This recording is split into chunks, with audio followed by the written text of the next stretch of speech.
Guys, നേരം വെളുത്തപാടെ ബൈക്കെടുത്ത് ഞാൻ ഇറങ്ങി ട്ടോ. ഇന്നായിരുന്നു എൻ്റെ ഹെവി ട്രയൽ ക്ലാസ് തുടങ്ങുന്നത്. കുഞ്ഞിലേ ഉള്ള എൻ്റെ ഏറ്റവും വലിയ ആഗ്രഹമായിരുന്നു ബസ്, ലോറിയൊക്കെ പോലെയുള്ള വലിയ വണ്ടികൾ ഓടിക്കുന്നത്. അങ്ങനെ ഞാൻ നേരെ ഡ്രൈവിംഗ് സ്കൂളിലേക്ക് വിട്ടു.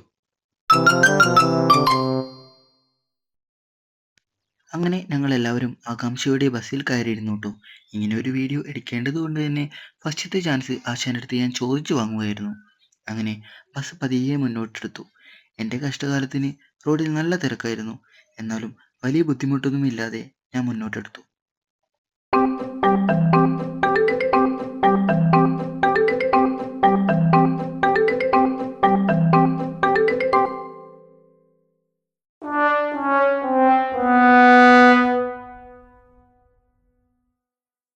റോഡൊക്കെ കഴിഞ്ഞ് ഞങ്ങൾ നേരെ പോയത് ടീ എടുക്കാൻ വേണ്ടി ഗ്രൗണ്ടിലേക്കാണ്.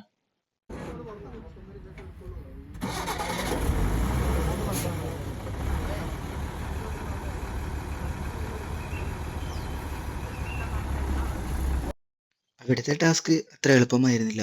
ഗ്രൗണ്ടിൽ കുത്തിവെച്ചിരിക്കുന്ന കമ്പികൾക്കിടയിലൂടെ ബസ് ഓടിച്ചു കാണിക്കണമായിരുന്നു.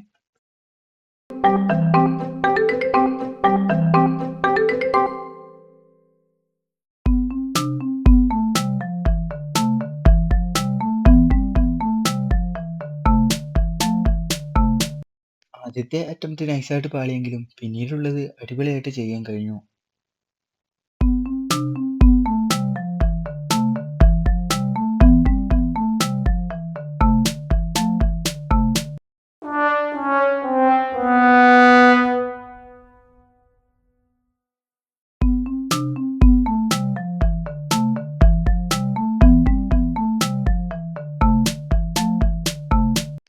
അത് കഴിഞ്ഞ് ഞാൻ നേരെ പോയത് ഹോട്ടലിലേക്കാണ് ട്ടോ.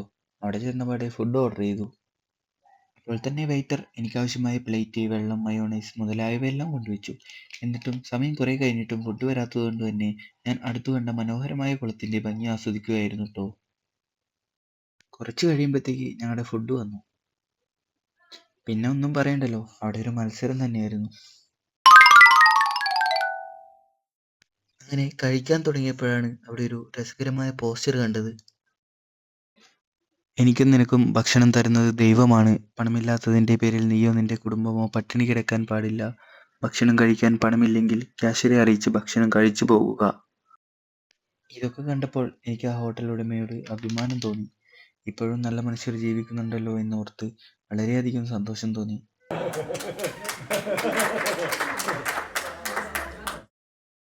ഭക്ഷണം കഴിച്ച ശേഷം ഞാൻ അടുത്ത് കണ്ട ബസ്സിൽ കയറി ടൗണിലേക്ക് യാത്രയായി. വലിയ തിരക്കൊന്നും ഉണ്ടായിരുന്നില്ല. അതുകൊണ്ട് തന്നെ ബസ്സിൽ സീറ്റ് ഉണ്ടായിരുന്നു. അങ്ങനെ കുറച്ചു ദൂരം പോയപ്പോൾ കണ്ടക്ടർ വന്ന് ടിക്കറ്റ് ചോദിച്ചപ്പോഴാണ് ഞാൻ കയറി ബസ് മാറിപ്പോയ വിവരം അറിയുന്നത്. എന്നാലും ഞാൻ ആ ബസ്സിൽ തന്നെ ടിക്കറ്റ് എടുത്ത് അടുത്ത ടൗണിൽ പോയി ഇറങ്ങി.